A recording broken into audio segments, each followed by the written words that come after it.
Hi everyone, and this is 5 minutes with John and Mark. And John, I've just noticed that I've got Mark without my surname, and you've got John Earls with your surname.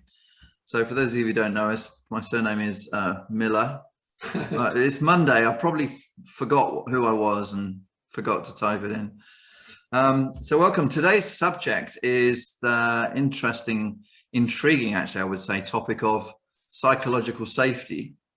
A quick reminder of the pyramid, which we show at the start of these videos, as Goodfoot's aim and goal to help build organizations through working on all of those layers and establishing a good sense of desire at the base, good sense of well-being, so that people want to engage with the organization. And then, of course, moving up the pyramid, working with skilling people at the various levels. And John, I think psychological safety is the arena of well-being, I guess, and getting people comfortable enough to want to engage with the organization.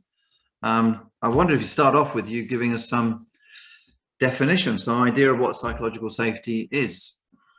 Yeah, thanks. Yes, I would certainly think that the term psychological safety and the practice of embedding psychological safety works in the well-being arena 100%, but I also think that this works in the performance management and management arena as well. And the reason that I think that is that first time I came across the term psychological safety was about 5 or 6 years ago, and Google were running a project. I think it was called the Aristotle project. I'm pretty certain it was. And they talked about psychological safety as being the key predicator for success in a team and as a manager.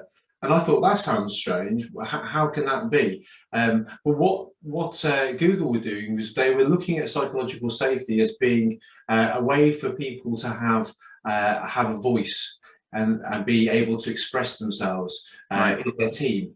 So it wasn't just about keeping them safe. It was about creating a safe space so that they could flourish and they could be creative, but most of all, that they could take risks. Now, I know you're going to say something, Mark, but let me leave you with the current definition of psychological safety, which is different to Google's.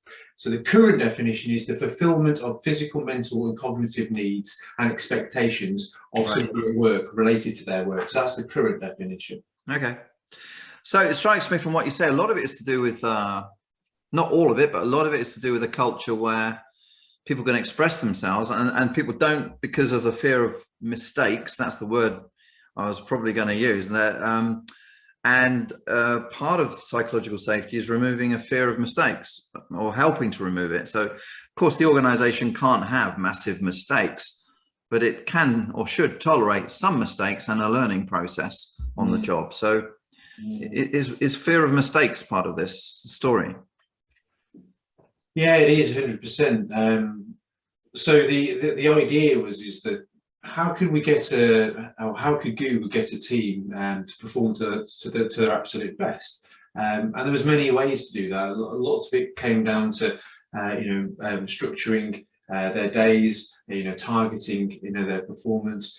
But ultimately, it was about facilitating them feeling safe to express themselves, to have a voice, to be heard. I think was a big part of it. And so there are things traditionally, I guess, people don't want to talk about, don't want to say, in case they're prejudged by their organization, they're not saying the right thing in the right way. And psychological safety is encouraging people to be comfortable with expressing those thoughts and hearing those thoughts. Why do people not just embrace whatever everybody thinks? Why is there intolerance? I'm trying to figure out what it is that makes psychological safety an issue now. Why do people not feel psychologically safe, do you think?